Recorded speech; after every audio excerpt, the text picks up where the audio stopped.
नमस्कार, मी प्रमोद मोरे, संपादक लाईव्ह मराठी. पुन्हा एकदा तुमचं लाईव्ह मराठीच्या स्टुडिओमध्ये सहर्ष स्वागत आहे. करवीर, पन्हाळा आणि शाहूवाडी या 3 तालुक्यांमध्ये विस्तारलेला असा करवीर मतदारसंघ आहे आणि विधानसभेची रणधुमाळी आता सुरू झालेली आहे. याच करवीर मतदारसंघामध्ये दिवंगत आमदार PN पाटील गट आणि आता चंद्रजित नरके जे माजी आमदार आहेत, हे 2 दिग्गज गट आपलं नशीब दरवेळी आजमावतात आणि दरवेळी या दोघांच्या मध्येच एक टस्सल, एक शर्तीची लढत होत असते आणि यावेळी ही तशीच लढत आहे. पण याच करवीरमध्ये एक आश्चर्यकारक आणि आश्वासक नवीन चेहरा उदयास येत आहे, ते म्हणजे कॅप्टन उत्तम पाटील. आणि आज तेच आपल्यासोबत स्टुडिओमध्ये गप्पा मारण्यासाठी आणि या विषयावर बोलण्यासाठी हजर झालेले आहेत. सर, तुमचं स्वागत आहे आपल्या स्टुडिओमध्ये. थँक्यू. सर, तुम्ही करवीर सारख्या मोठ्या भौगोलिक क्षेत्र असणार आहे, जिथं गटातटाचं मोठं राजकारण आहे आणि राजकारण लोकांच्या रक्तामध्ये वाहते असं म्हटलं तर वावगं ठरणार आहे. अशा या करवीरमध्ये तुम्ही उतरताय, तर मला असं म्हणायचं की या करवीर मतदारसंघाला ओळख करून देता तुम्ही कोण कॅप्टन उत्तम पाटील आणि त्यांचं कार्य काय, तुम्ही कोणत्या बेस घेऊन तुम्ही करवीरमध्ये उतरतात? फार चांगला प्रश्न विचारला. कोण कॅप्टन उत्तम पाटील? कॅप्टन उत्तम पाटील अशी ही व्यक्ती आहे जी प्रत्येक शेतकऱ्याच्या घरात जन्मलेली आहे. साधारण परिस्थितीमध्ये जन्मलेली ही व्यक्ती आपल्या आईवडिलांच्या कष्टातून स्वतःच्या हिमतीने विविध प्रकारच्या परीक्षा पास देऊन स्टेट आणि नॅशनल लेवलच्या एक्झाम्स देऊन तिथं यशस्वीपणे काम करणारी व्यक्ती म्हणजे कॅप्टन उत्तम पाटील. कॅप्टन उत्तम पाटील व्यक्ती ही व्यक्ती अशी आहे की जी प्रत्येक घरात, प्रत्येक गल्लीत, प्रत्येक गावात आहे की ज्याला आपल्या समाजासाठी, आपल्या कुटुंबासाठी आणि आपल्या भागासाठी काहीतरी आश्वासक करायचं आहे. ती व्यक्ती म्हणजे उत्तम पाटील. आणि ही परंपरा जर आपल्याला सुरू ठेवायची असेल तर माझ्यासारखे असे शेकडो नाही हजारो कॅप्टन उत्तम पाटील प्रत्येक खेड्यात, प्रत्येक वस्तीत, प्रत्येक गल्लीत हे तयार आहेत. फक्त त्यांना गरज आहे एक पंखामध्ये ताकद द्यायची. तुम्ही चांगला प्रश्न विचारला की करवीर मतदारसंघ भौगोलिकदृष्ट्या फार मोठ्या प्रमाणात पसरलेला आहे. लोक गटातटाच्या राजकारणामध्ये अडकले आहेत. मला असं वाटतं की लोकांना गटातटामध्ये अडकून त्यांची अडवणूक करून, दादागिरी करून, तू ह्या गटात ये नाहीतर माझ्या गटात ये, नाहीतर तुला सेवा सोसायटीतलं पतपुरवठा मिळणार नाही, तुझ्या डेअरीचं दूध आम्ही खराब म्हणून डिक्लेअर करणार. तर हा गटतट होऊ शकतो का? मला पडलेला प्रश्न आहे. जसं आपण म्हणला, गेले 5-6 महिने मी माझ्या भागात फिरत असताना लोकांना गटतट हे कोण मानतं? जे पुढारी आहेत गाव लेवलला, ज्यांना कुठल्या तरी सेवा सोसायटीचं चेअरमन पद पाहिजे, त्याच्या मुलाला KDC किंवा गोकुळला चिटकवायचं आहे किंवा साखर कारखान्याला चिटकवायचं आहे, हीच लोक त्या गटातटामध्ये गुंतून गेलेत आणि त्यांनी त्यांच्या परिसर असेल, गाव असेल, गावातील राजकीय वातावरण एकदम खराब करून सोडलेलं आहे. हे परिस्थिती आहे. सामान्य माणसाला गटातटाचं लेणं देणं नाही आहे. सामान्य माणसाला त्याच्या मुलाला शिक्षण पाहिजे आहे, त्याच्या मुलाला नोकरीची संधी पाहिजे आहे, त्याच्या कुटुंबाला आरोग्याची चांगली सेवा पाहिजे, त्याला स्वच्छ पाणी प्यायचं आहे, स्वच्छ हवा पाहिजे, वडीलधाऱ्या माणसांची सेवा होईल, वडीलधाऱ्या माणसांना सुद्धा तिथं काहीतरी त्यांची काळजी करण्यासारखी वातावरण निर्माण करण्याची ही परिस्थिती किंवा अशा प्रकारची सेवा आपल्या सामान्य कुटुंबाला पाहिजे. सामान्य कुटुंब, शेतकरी, तो स्वतःच्या शेतावरती कष्ट करतो, गाई म्हशीचं दूध काढून राबतो. पण आज त्या गरीब शेतकऱ्याची परिस्थिती काय? मग गटातटाचं राजकारण करणारे नेतृत्व किंवा लोक, आज त्यांची आर्थिक परिस्थिती कुठं आहे? मग हा जर मला प्रश्न पडला असेल तर कॅप्टन उत्तम पाटील ही एक व्यक्ती अशी आहे की ह्या व्यक्तीला आपल्या भागामध्ये चाललेलं ही गटातटाचं, अडवणुकीचं, दादागिरीचं जे वातावरण आहे तिथं कुठंतरी छेद देण्यासाठी माझ्यासारखे असे शेकडो हजारो कॅप्टन उत्तम पाटील तयार आहेत. फक्त त्यांना आता जाग करायची वेळ आहे. त्यांचा स्वाभिमान एकदा जागला तर मला खात्री आहे की हा गट तट मोडून पडेल आणि प्रत्येकाला त्याच्या कुटुंबाच्या चांगल्यासाठी ह्या गटातटाच्या राजकारणातून बाहेर येऊन जो आपल्या हक्काची जी गोष्ट आहे ती मिळाली पाहिजे आणि त्याच्यासाठी हा कॅप्टन उत्तम पाटील लढा देतो. हा कॅप्टन उत्तम पाटील सामान्य जणांच्या हक्कासाठी, सामान्य जणांच्या सोयी सुविधासाठी ही लढाई लढण्यास तयार झालेला आहे. साहेब, तुम्ही लष्करी सेवेनंतर तुम्ही स्पर्धा परीक्षेच्या माध्यमातून लष्करी सेवा रुजू झाला आणि लष्करी सेवेनंतर रिटायरमेंट झाली. रिटायरमेंट नंतर तुम्ही समाजसेवेमध्ये आला आणि करवीर आणि आजूबाजूच्या परिसरात तुम्ही तुमची समाजसेवेचं काम चालू ठेवला, बाहेरही तुम्ही चालू ठेवला. पण ही समाजसेवा करत असताना असं कुठं डोक्यात होतं का की मला राजकारण द्यायचं आहे म्हणून मी समाजसेवा करतोय? छान प्रश्न आपण विचारला. माझं कुटुंब शिंगणापूर गावातील आहेत आणि आमच्या कुटुंबाला गेले 60-70 वर्षाचा इतिहास आहे. ज्या इतिहासामध्ये माझे काका शंकरराव दत्तात्रय पाटील शिंगणापूरकर यांनी 60च्या दशकामध्ये आमदारकीची लढाई लढली. पण ती लढाई अपूर्ण लढाई ती पूर्ण करण्यासाठी त्यांचा पुतण्या आज हिमतीनं उभा राहत आहे. आता मी ह्या कुटुंबातून येतो ज्याला लढण्याची हिस्ट्री आहे. मला इथं सांगायचं 2 रेफरन्सेस देतो. शंकरराव पाटील काका माझे ज्यावेळी जिल्हा परिषदला निवडून आले त्यावेळी ते अपक्ष म्हणूनच निवडून आले. आणि आमच्या शिंगणापूरची माती अशी आहे की जिथं अन्याय होतो, जिथं अत्याचार होतो तिथं त्या अत्याचार अन्यायाला सामोरं जाण्याचं सामर्थ्य हे आमच्या शिंगणापूरच्या मातीनं दिलेलं आहे. आणि ह्याचंच उदाहरण म्हणजे आमच्या गावातले अजून एक DR पाटील सुद्धा अपक्ष म्हणून जिल्हा परिषदला निवडून आले आणि सध्या लेटेस्ट 2017 साली माझ्या लहान भावाच्या मिसेस आमच्या रसिका वहिनी सुद्धा अपक्ष म्हणून 2017 साली जिल्हा परिषदमध्ये निवडून आले. हे सामर्थ्य हे सामर्थ्य हे माझे करवीरची जनता देते. ही स्वाभिमानी जनता अन्यायाला, दादागिरीला आणि अडवणुकीला बळी पडणार नाही याची मला खात्री असेल. करवीरमध्ये आता बघितलं तर दिवंगत आमदार PN पाटील यांचा एक मोठा गट कार्यरत आहे, जे आता विद्यमान आमदार पण होते, आणि माजी आमदार चंद्रजित नरके यांचा एक मोठा गट कार्यरत आहे. 2 मातब्बर उमेदवार आता सध्या रिंगणात आहेत आणि ताकदीनं प्रचंड उतरलेले आहेत. तर करवीर सारख्या मतदारसंघात लढत असताना आपला टिकाव कसा लागणार हा प्रश्न मला निर्माण होतो. मला इथं एक नमूद करायचं आहे. मातब्बर म्हणजे काय? विरासतमध्ये मिळालेल्या गेल्या अनेक वर्ष ते राजकारणामध्ये ऍक्टिव्ह. अगदी बरोबर, तेच मी सांगतो आपल्याला. विरासत मध्ये मिळालेल्या सहकारी संस्था लयाला घालवणे म्हणजे मातबर का? तुमच्या संस्थेमध्ये काम करणाऱ्या गरीब कामगारांना तुमच्या राजकीय स्वार्थासाठी राबवणे म्हणजे मातबर का? चांगल्या शेतकऱ्यांना योग्य किंमत देणाऱ्या साखर कारखान्याच्या स्थिती आज कर्जबाजारी कारखाना म्हणून घेऊन जाणं म्हणजे मातबर का? मला ह्यामध्ये कुणीही मातबर वाटत नाहीये. मातबर कोण असायला पाहिजे? जो सामान्यातून उठतो आणि विश्व निर्माण करतो. यशवंतराव चव्हाण साहेब, वसंतदादा पाटील साहेब, बाळासाहेब देसाई साहेब, श्रीपतराव बोंद्रे दादा, ही अशी मातबर मंडळी, ह्यांना मी मातबर म्हणू शकतो, त्यांना मानतो. पण ज्यांना विरासतमध्ये मी त्या घरात जन्मलो म्हणून मला त्या कारखान्याचं डायरेक्टर मिळालं, त्या कारखान्याचं मला चेअरमन मिळालं आणि त्या कारखान्याच्या म्हणजे त्या वारसामध्ये त्या राजकीय वारसामुळे मी आमदार झालो म्हणजे मी मातबर होऊ शकत नाही. हे मला माझ्या स्वाभिमानी युवकांना, माझ्या शेतकरी मित्रांना, माझ्या माता भगिनींना इथं नमूद करायचं आहे. ह्या आपल्या करवीर विधानसभामध्ये कोणीही मातबर नाही.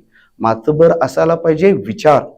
त्या विचारामध्ये सर्वसामान्यांची प्रगती, गरीब लोकांच्या सोयी सुविधासाठी काम करण्याची ताकद झटणारी व्यक्ती, ती माझ्यासाठी मातबर आहे. साहेब, या दोन्ही नेत्यांचे एक गट कार्यरत आहेत, कार्यकर्त्यांचं एक जाळ आहे आणि आतापर्यंत त्यांनी जे संस्थात्मक आणि समाजात्मक आणि राजकीय दृष्ट्या जे काम केलेलं आहे तसं त्यांचं एक जाळं तयार आहे. गट तर अस्तित्वात आहे, कार्यकर्त्यांचं एक जाळ आहे.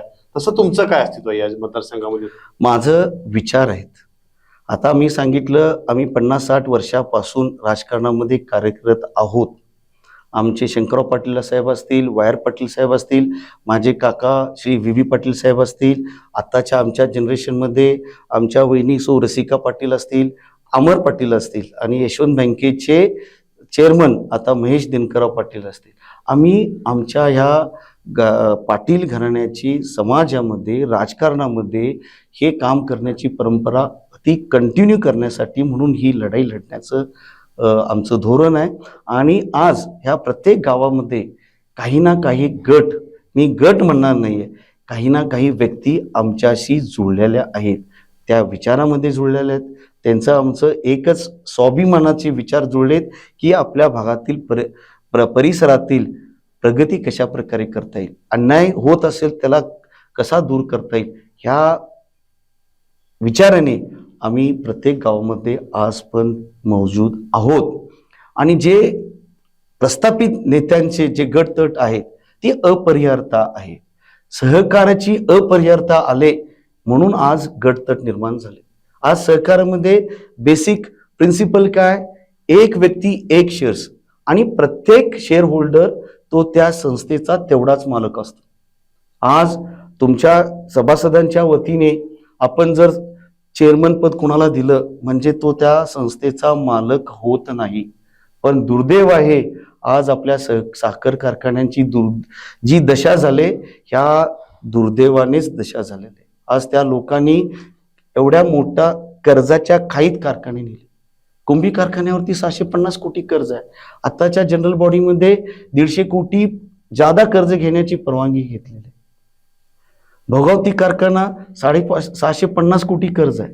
आज मला इथं आपल्याद्वारे नमूद करायचं आहे, असुर्ले पुर्ले हा शेतकऱ्यांच्या मालकीचा कारखान्याची दशा काय झाली. मला आपल्या माध्यमाद्वारे माझ्या सर्व शेतकरी राजांना, माझ्या सर्व युवकांना, मित्रांना, माता भगिनींना एकच प्रश्न विचारायचा आहे.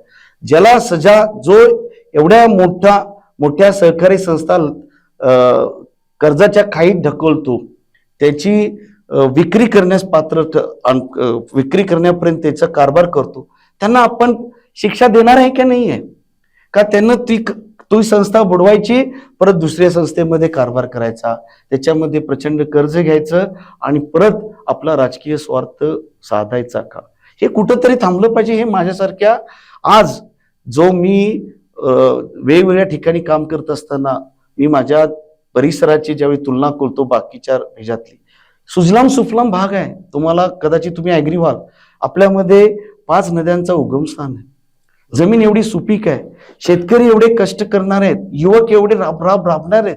पण आज काय परिस्थिती झाली, आमच्या युवकांना नोकरी नाही, नोकरीची संधी नाही आहे. आज उच्च शिक्षण घ्यायचं म्हटलं तर 30, 40, 50 किलोमीटरहून कोल्हापूर सारख्या ठिकाणी त्यांना येऊन शिक्षण घ्यावं लागतं.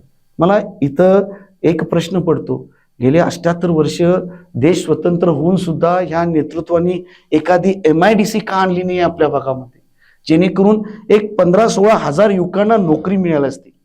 मी प्रत्येक वेळी रोजगार मिळेल, माझ्या युवकांनी रोजगारच करावा, नोकरीच करावा म्हणणार नाही, पण तुम्ही एखादं इंजिनिअरिंग कॉलेज आणलं असतं, एखादं मेडिकल कॉलेज आणलं असतं, एखादं मॅनेजमेंट कॉलेज आणलं असतं, तर आपल्या भागातील युवक उद्योजक झाले असते आणि नोकरी मागणारे न बनता नोकरी देणारे युवक झाले असते.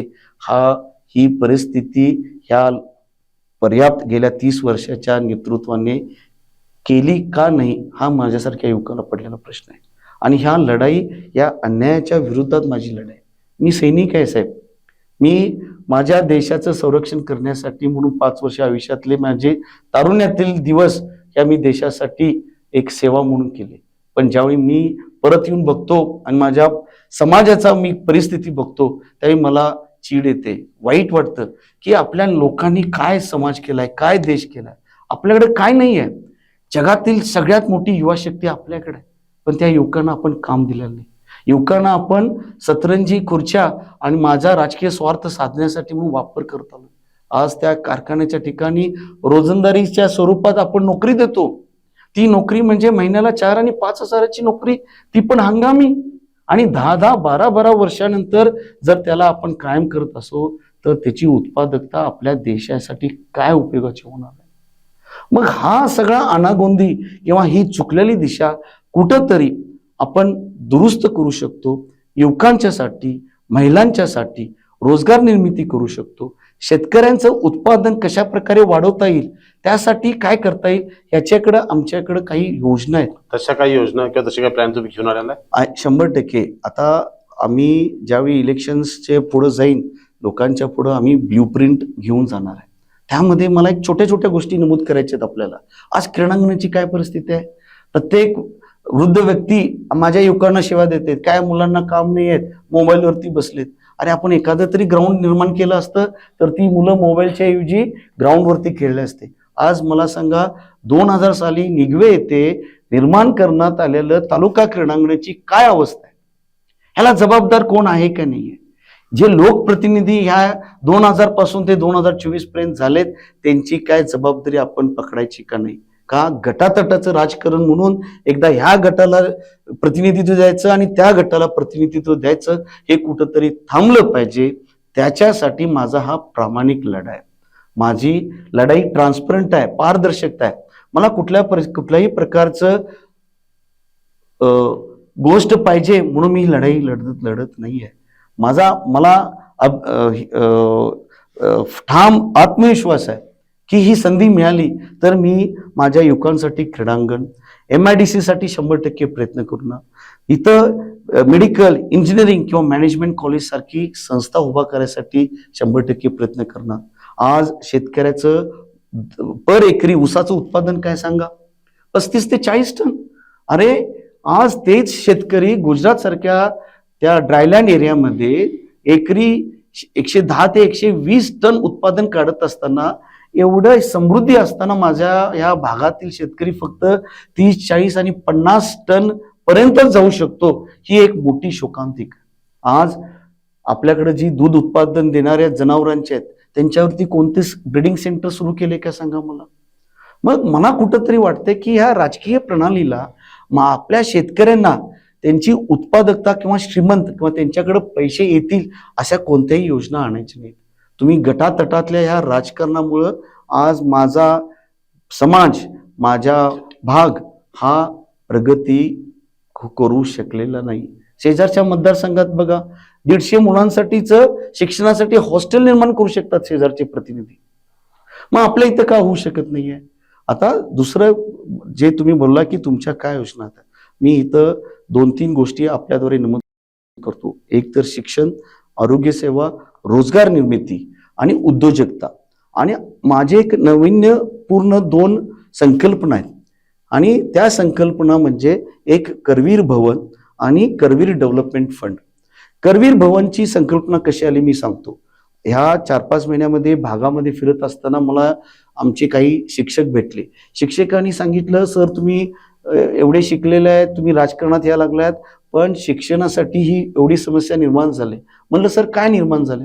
सर त्या वाशी, पडसाली, गगनबावडा तालुका असेल, धामणीखोरा असेल, घाणोडे, अर्रे ह्या ठिकाणचे पालक 7वी नंतर आपल्या मुलीला शाळेत पाठवत नाहीत. मग हेच काय आपण स्वातंत्र्य मिळवलं? हेच काय गटातटाच्या राजकारणामध्ये आपण मिळवलं? हेच का आपल्या नेतृत्वानं आमच्या समाजासाठी काम केलं? मग कुठंतरी हे चुकतंय. आणि जर आपण शहरासारख्या ठिकाणी, कोल्हापूर असेल, पुणे असेल, मुंबई असेल, जर आपण करवीर भवन सारखी एक संस्था उभा केली जिथं हक्कानं आपल्या भागातील मुलं तिथं येऊन राहू शकतील आणि त्यांना सुरक्षित राहून त्यांचं उच्च शिक्षण असेल, बाकीच्या स्पर्धा परीक्षेची तयारी असेल, ह्या गोष्टी करू शकतात. ही संकल्पना मला बारामती भवन जे आज पुण्या इथं आहे, शरद पवार साहेबांनी सुरू केले, त्या संकल्पनेतून मला असं वाटतं की अशा काहीतरी आपण करवीर भवनची निर्माण करणं गरजेचं आहे. दुसरा महत्वाचा विषय करवीर डेव्हलपमेंट फंड. आज काय झालंय, आमचे भागातील युवक 10वी पर्यंत शिकलेत, 12वी पर्यंत शिकलेत, डिग्रीचा 1-2 वर्ष पूर्ण केलंय, काहींनी डिग्री केले पण रोजगार निर्मिती नाही. मग कुठंतरी त्यांना उद्योजकता त्यांच्यामध्ये वाढ व्हावी. आता मी ठरवलं मला काहीतरी सेंटरिंगचं काम करायचं आहे, फॅब्रिकेशनचं काम करायचं आहे, मला इलेक्ट्रिक फिटरचं काम करायचं आहे किंवा कोणताही व्यवसाय मला जर सुरू करायचा असेल तर तो युवक पहिल्यांदा त्याला फायनान्सची गरज आहे. पण त्याची आहे का त्या वयामध्ये? मग कुठली संस्था त्याला फायनान्स देते किंवा देऊ शकते? नाही देत साहेब. मग ह्या मुलांना कुठंतरी आज गावोगावी प्रचंड मोठ्या प्रमाणात सावकार निर्माण होते. ते 2%, 5%, 10% पर्यंत फायनान्स द्यालेत आणि ह्या युवा पिढीला त्या फायनान्स परवडणार नाहीये. एक 3-4 महिन्यापूर्वीची एक घटना मी सांगतो. आपल्या वाकरे गावातील अनिल म्हणून एक सक्सेसफुल विद्यार्थी आज कॅनडासारख्या मोठ्या कॅनडामध्ये कॅनरा बँक नव्हे, कॅनडा या देशामध्ये एका बँकेचे मोठ्या डायरेक्टर आहेत. मग 10 गुंठ जमीन असलेला हा जर व्यक्ती एवढी उत्तुंग झेप घेऊ शकतो, तर बाकीचे युवक का घेऊ शकत नाही? मग कुठंतरी आपण as a parent, as a समाज आणि ॲज अ नेतृत्व कुठंतरी कमी पडालो, ही मला संकल्पना आहे. तर त्या मीटिंगमध्ये असंच चर्चा ठरलं की आम्ही 8-10 जण होतो की सर, असे जर युवक असेल, कोणाला शिक्षणासाठी पैसे कमी पडतील, कोणाला उद्योजक सुरू करायचा आहे, त्याला इनिशियल फायनान्स कमी पडतो, तर त्या युवकाला एक एक्सपर्ट कमिटीच्या द्वारे त्याला ॲनालिसिस करून, त्याचं पूर्ण प्रपोजलचं ॲनालिसिस करून त्याला फायनान्स करायचा. फायनान्स हा 2% वार्षिक रेटनी, 2-5% महिन्याला नाही आहे. आणि तो कशा प्रकारे त्याच्या पायावरती उद्योग करेल, उभा करेल, त्यासाठी त्याला संपूर्ण सहकार्य करायचं. आणि त्याला एकच अट राहणार आहे, ज्यावेळी तो यशस्वी होईल, त्याला दिलेली जी कर्जाची अमाऊंट त्यानं ती परत द्यायची, आणि जे कर्ज घेतलेलं आहे तेवढं पैसे, तेवढी अमाऊंट त्यानं ह्या फंडमध्ये कॉन्ट्रीब्यूट करायची. आज आपण, मला एक सक्सेस स्टोरीज, माझ्या या युवकांना सक्सेस स्टोरीज सांगायचे. मित्र हो, आज दिल्ली सरकारच्या सरकारी शाळा भारतातल्या 1 नंबर शाळा म्हणून गणल्या जायला लागल्या. आज दिल्ली सरकारच्या आरोग्य सेवा देशातल्या 1 नंबरच्या झाली. हे कसं शक्य आहे? का? तिथल्या नेतृत्वाला काळजी आहे त्याच्या समाजातील युवकांची, वयोवृद्ध माणसांची, महिलांची. आता त्याचे बेनिफिट काय झाले मी तुम्हाला सांगतो. शाळा तुम्ही 1 नंबर केल्यामुळं सामान्य कुटुंबातली सर्व मुलांना नॅशनल लेवलचं स्टँडर्डचं एज्युकेशन मिळालं, शिक्षा मिळाली. आणि त्या शिक्षा मिळाल्यामुळं ती मुलं एवढी सक्षम झाली की आज तुम्ही दरवर्षीचे एनडीएचे रिझल्ट बघा. आज शेकडोच्या पेक्षा जास्त मुलं, दिल्लीतील शाळेतील शिकलेली मुलं हे एनडीए सारख्या संस्थेमध्ये सिलेक्ट होऊन झालेले आहेत. 100च्या वरती मुलं, 250, गेल्या वेळेचं हे आहे बघा, आपल्याकडे फिगर्स आहेत, 240च्या आसपास मुलं IIT सारख्या संस्थेमध्ये गेले. 100च्या वरती मुलं IAS IPS झालेत. आणि हजारो युवकांना विविध सरकारी आणि बँकिंग सेक्टरमध्ये नोकरी मिळाली. हे कशामुळे शक्य झाले सर? हे शक्य झालं फक्त आपल्या सरकारी शाळा स्ट्रॉंग केल्यामुळे. आज आपली काय परिस्थिती आहे? आज महाराष्ट्रातील 15,000 शाळा ह्या सरकारनं बंद केल्या, अधिकृत आकडा आहे, आणि खाजगी व्यक्तींना चालवायला दिले. हा काय प्रकार आहे? मग माझा समाज गटातटामध्येच राहणार आहे का त्याच्या मुलाच्या शिक्षणासाठी, मुलाच्या नोकरीसाठी, आरोग्यासाठी हा चांगला विचार असणाऱ्या युवकांना आशीर्वाद देणार आहे? हा मला पडलेला विश्वास आहे. आणि माझा विश्वास आहे की करवीरची जनता ही अत्यंत स्वाभिमानी जनता आहे. कितीही जास्त झालेल्या गोष्टी किंवा जे आपण बोललात मातबर, मी हे मातबर मानत नाहीत, कारण का माझ्या विचारांना ह्यामध्ये कोणीही मातबर नाही आहेत. ही स्वार्थी लोक आहेत, स्वतःचा स्वार्थ साधण्यासाठी या संपूर्ण समाजाला गटातटामध्ये वाटून ठेवले. आणि ह्या तुम्ही जो म्हणला, मला दुःख झालं की लोकांच्या रक्तामध्ये सुद्धा गटतट आलेत. अशी परिस्थिती नाही आहे. लोकांचे डोळे उघडले तर हे रक्त किंवा हे गटतट सोडून स्वतःच्या पुढच्या पिढीच्या सशक्त आणि आश्वासक प्रोग्रेससाठी, सुधारण्यासाठी किंवा भविष्यासाठी हे नवीन विचाराला पाठबळ देतील, हे मला एवढंच खात्री वाटते. कारण का ही माती शौर्याची आहे, ही माती शिवाजी महाराज, शाहू महाराजांच्या कर्मभूमी आहे. आणि ह्या मातीमध्येच आपल्याला महात्मा फुले असतील किंवा बाबासाहेब आंबेडकर यांनी मार्गदर्शन दिलेल्या गोष्टीवरती आपण मार्गक्रम केलेला आहे. याचा मला आनंद आहे. इतकं सगळं विजन तुम्ही घेऊन चाललेला आहात. आता तुम्ही निवडणुकीच्या वातावरणात उतरलेला पण कुठल्या पक्षाकडे अप्रोच केलेला आहे का तिकिटासाठी किंवा मागणी केलेली आहे का? मी रितसर काँग्रेस पक्षाकडे मागणी केलेली आहे. त्या पक्षाच्या इंटरव्ह्यू सुद्धा देऊन आलेला आहे. आणि कारण दिलेलं आहे तर मला बघायचं आहे की काँग्रेस पक्ष, माझा विश्वास आहे राहुल गांधींनी दिशा दिलेली आहे की आपल्याला एक सशक्त विजन असलेल्या युवकांना संधी द्यायची. त्यामुळं मला खात्री आहे की काँग्रेसचे वरिष्ठ नेते ह्या गोष्टीचा विचार करतील. आणि माझ्यासारखा युवक ज्यांनी 5 वर्ष, मला आपल्याद्वारे नमूद करायचं आहे, 99 साली माझं नायब तहसीलदार सिलेक्शन झालं आणि त्याचवेळी माझं आर्मीमध्ये लेफ्टनंट म्हणून सिलेक्शन झालं.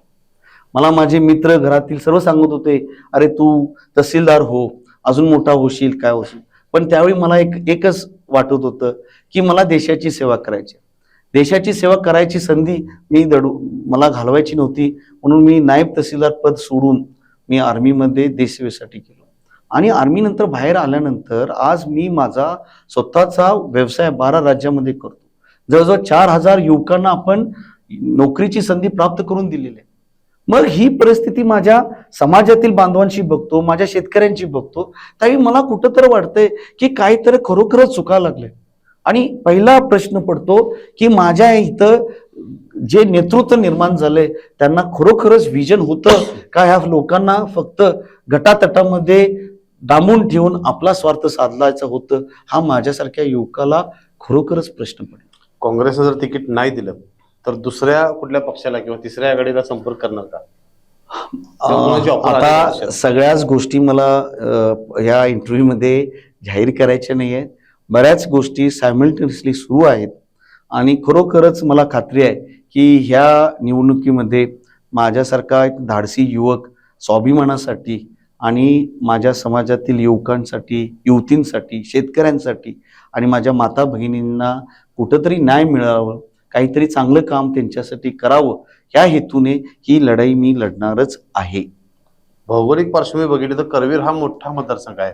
अशा परिस्थितीत तुम्ही प्रत्येक मतदारांपर्यंत पोहोचण्यासाठी काही योजना केलेल्या आहे का? माझे विचारच माझे कार्यकर्ते आहेत. आता अगोदर सांगितलं, आमच्या प्रत्येक गावामध्ये एक काही संपर्क असणारे आमचे कार्यकर्ते म्हणणं नाहीत, आपल्या जीवाभावाचे लोक आहेत. आणि त्या जीवाभावांच्या लोकांच्याद्वारे मी आज मतदारसंघातील प्रत्येक गावापर्यंत पोहोचलेलो आहे. त्या भागातील काही प्रॉब्लेम्स आहेत, इश्यूज आहेत. परवाचीच गोष्ट, त्या धामणी खोऱ्यामध्ये गेलेलो असताना मुली, एक 5-6 मुली थांबल्या होत्या बस एसटी साठी. मग मी ज्यावेळी त्यांच्याबरोबर संवाद साधला, त्यांनी सांगितलं की काका, ही दररोजची परिस्थिती आहे की आम्हाला गाडीच वेळेत मिळत नाही. मग ह्याला जबाबदार कोण? आपण, मला असं वाटतंय, आपल्या या समाजानं आपल्या नेतृत्वाला जबाबदार धरायला आता शिकलं पाहिजे. कारण का ज्या हिरारीनं आपण गटतट म्हणून झेंडे नागवत असतो, नाचवत असतो, त्याच हिरारीने त्यांना जर काम केलं नसेल तर त्यांना आपल्याला पाय उतार करावा सांगायची हिंमत आता आपण एकजूट केली पाहिजे. ही परिस्थिती आली. आज एलॉन मस्क परग्रहावरती लोकवस्ती करण्यासाठी प्रयोग करत आहेत, शास्त्रज्ञ तिथं काम करत आहेत. आज आर्टिफिशियल इंटेलिजन्स, मशीन लर्निंग ह्यासारख्या नवीन संज्ञाद्वारे बराच काम किंवा लोकांच्या नोकरी जाणार आहे. आणि आज आपण गटातटामध्ये बसलोय. माझ्या कारखान्याला अप्रेंटिसशिप म्हणून आज 400 लोकांना भरती केले. हा कसला विकास? हा तुमचा स्वार्थ आहे साहेब. तुम्हाला त्या गरीब त्या युवकाला एक लालूच दाखवायचे की मी तुला घेतो, आणि तुमच्या वसंतदादा शुगर इन्स्टिट्यूटच्या नॉर्म्स प्रमाणे तुम्हाला 550-600 नोकर असायला पाहिजे. तिथं तुम्ही 1300 आणि 1500 नोकर भरती करताच कसं? मग हा विकास आहे का? हा तुम्हाला खरोखरच त्या समाजाविषयी आस्था आहे का? का तुमची आमदारकी व्हावी म्हणून प्रत्येक भावकीतला एक तरुण घ्यायचं आणि त्याला सांगायचं की तुझ्या भावकीचं मतदान मला झालं पाहिजे?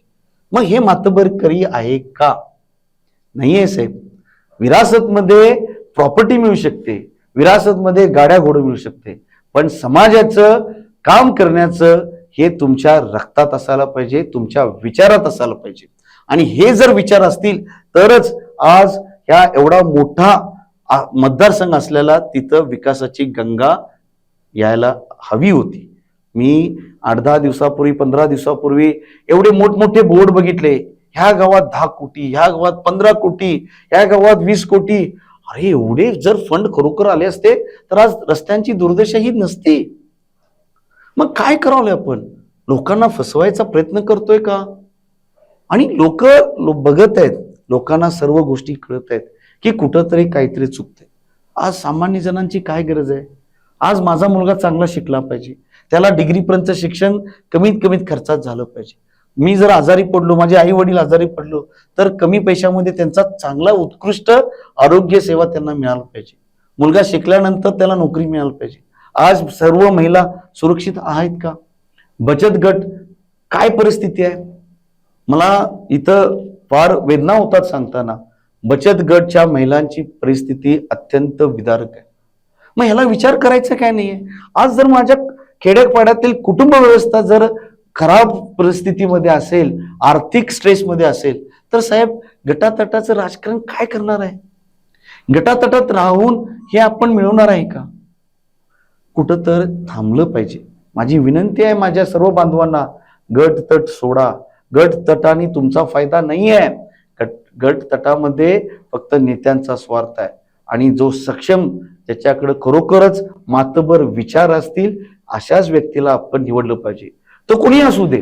माझ्यापेक्षा अजून कोणाचे विचार जर असतील तर त्यांना 100% त्यांनी यावं, पुढं विचार मांडावं. पण आज मी काय बघतोय, माझे उमेदवार रिंगणात उतरलेत, त्यांनी काय सांगायचं आहे, मी हा फंड आणला, मी तो फंड आणला, आणि कारखान्याचे सगळे कामगार तुमच्या प्रचारासाठी. हा कोणता प्रचार? लोकशाही आहे ही? लोकशाही आहे का? मला नाही वाटत अशी आपल्याला लोकशाही अपेक्षित असावी आपल्या फाउंडर्सना. साहेब, निवडणूक लागली की प्रत्येक जण मनामध्ये एक इच्छा सुरू ठेवतो की मलाही निवडणूक लढवायची, म्हणजे ज्यांना निवडणूक लढवायची आहे. तुम्ही सुद्धा तुमचा अजेंडा अगदी प्रभावीपणे मांडलाय. पण खरंच तुम्हाला निवडणूक लढवायची आहे की हा पब्लिसिटी स्टंट आहे, किंवा वेळ आली तर माघार घेणार? साहेब, देशसेवा हा पब्लिसिटी स्टंट नसतो. तुम्ही मीडियामध्ये काम करत असतात त्यावेळेस तुम्हाला त्या गोष्टीची एक अनुभव आला असेल की लोक काही मीडियासाठी स्टंट करतात. माझं सर्व काही मी बाजूला ठेवून एक जेव्हा देशसेवा करत असताना विचार एकच असायचा, माझ्या समाजातील लोकांचा, माझ्या कुटुंबाचा. आणि आज जर मी ही लढाई लढलो नाही, राजमान्यता नसेल, तर तुम्हाला कुणीही तुमचे विचार असतील, तुमचे गोष्टी विचारात घेत नाहीत. म्हणून हे लढवण्याचं धाडस करतोय. ह्यामध्ये कोणत्याही प्रकारची पब्लिसिटी स्टंट नाहीये. जर आपल्याला खरोखरच हे विचार कुठले असतील तर माझी तुम्हाला एकच विनंती आहे की तुम्ही प्रत्येक युवकापर्यंत हा इंटरव्ह्यू पोचवा, जेणेकरून त्याच्यातला कॅप्टन उत्तम पाटील जागा व्हावा, त्याच्यातला स्वाभिमान जागा व्हावा, आणि ते असे हजारो कॅप्टन उत्तम पाटील निर्माण व्हावे, ही माझी प्रामाणिक इच्छा आहे आणि प्रामाणिक प्रयत्न आहे. सर, नक्कीच. मुलाखतीच्या अगदी शेवटला विचारतो की करवीरच्या सुज्ञ मतदारांना तुम्ही जाता काय आवाहन कराल? माझ्या करवीरच्या सर्व स्वाभिमानी आणि कष्टकरी मतदार बंधू भगिनींना माझं एकच विनंती आहे की आपण सर्वांनी आपल्या कुटुंबाचा, आपल्या मुलाबाळांच्या उज्ज्वल भविष्यासाठी कोणत्याही आमिषाला बळी न पडता, कोणत्याही गटातटाच्या दादागिरीला बळी न पडता, एक लोकशाहीमध्ये एक स्वाभिमानी आणि तडफदार आणि एक चांगलं भविष्यासाठी प्रामाणिक प्रयत्न करणाऱ्या एका सैनिकाला त्यांनी आशीर्वाद द्यावा, पाठबळ द्यावा. कारण का हा स्वाभिमान जर आपण नाही जपला तर मला नाही वाटत की येणाऱ्या पिढ्यामध्ये असा स्वाभिमान असणारा कोणी तरुण ही लढाई मातबरांच्या विरोधात किंवा प्रस्थापितांच्या विरोधात लढायला तयार होणार नाही. माझी एकच विनंती आहे की हा स्वाभिमान, तुम्ही सुद्धा स्वाभिमानी आहात आणि तुमचे आशीर्वाद खरोखरच आपल्या संपूर्ण कुटुंबाला व परिसराला एक वेगळ्या उंचीवरती घेऊन जाऊ शकतील, असं मी आश्वासकपणे आपल्याला वचन देतो, आश्वस्त करतो. आणि आपण आपले आशीर्वाद माझ्यासारख्या एका सैनिकाला देऊन खरोखरच आपली सेवा करण्याची संधी द्यावी, हा मी प्रामाणिकपणे आपल्याला विनंती करतो. नक्कीच. आपण विचारलं होतं की कोण कॅप्टन उत्तम पाटील, तर कॅप्टन उत्तम पाटील यांनी कॅप्टन उत्तम पाटील तर कोण आहेत हे सांगितलंच, पण करवीर मतदारसंघामध्ये किंवा समाजामध्ये ज्या पद्धतीची आज रचना चाललेली आहे किंवा राजकारण चाललेलं आहे, गटतट चाललेलं आहे, किंवा ज्या पद्धतीचे सिस्टम्स चाललेल्या आहेत, यावर त्यांनी आपलं मत परखडपणे मांडलेलं आहे. आणि कुठेतरी त्याच्यामध्ये बदल घडवून आणायचा आणि त्यांना विविध क्षेत्रामध्ये समाजासाठी सर्वांसाठी उल्लेखनीय काम करत आहे असं त्यांनी या इथे नमूद केलेलं आहे. आज ते या मतदारसंघामध्ये विधानसभा निवडणूक लढवत आहेत आणि त्यांना या निवडणुकीसाठी आमच्या टीमतर्फे शुभेच्छा आणि नमस्कार. नमस्कार. नमस्ते. सणासुदीच्या मुहूर्तावर आता आपला फ्लॅट बुक करा गगनगिरी हाईट्समध्ये, तेही फक्त 20 लाखांपासून. निसर्गरम्य परिसर आणि सर्व सुविधांनी युक्त 1 BHK आणि 3 BHK फ्लॅट्स तसेच शॉप्स उपलब्ध. साईट पत्ता रवी राही मंगल कार्यालय जवळ, मनेरमळा, नॅशनल हायवे लगत, उजळेवाडी. याशिवाय आमच्याकडे सह्याद्री हाईट्स, शिवाजी स्टेडियम, मंगळवार पेठ आणि वसंत विलास रेसिडेन्सी, राज कपूर पुतळ्याजवळ रंकाळा येथेही फ्लॅट्स उपलब्ध आहेत. संपर्क 99 23 59 22 55.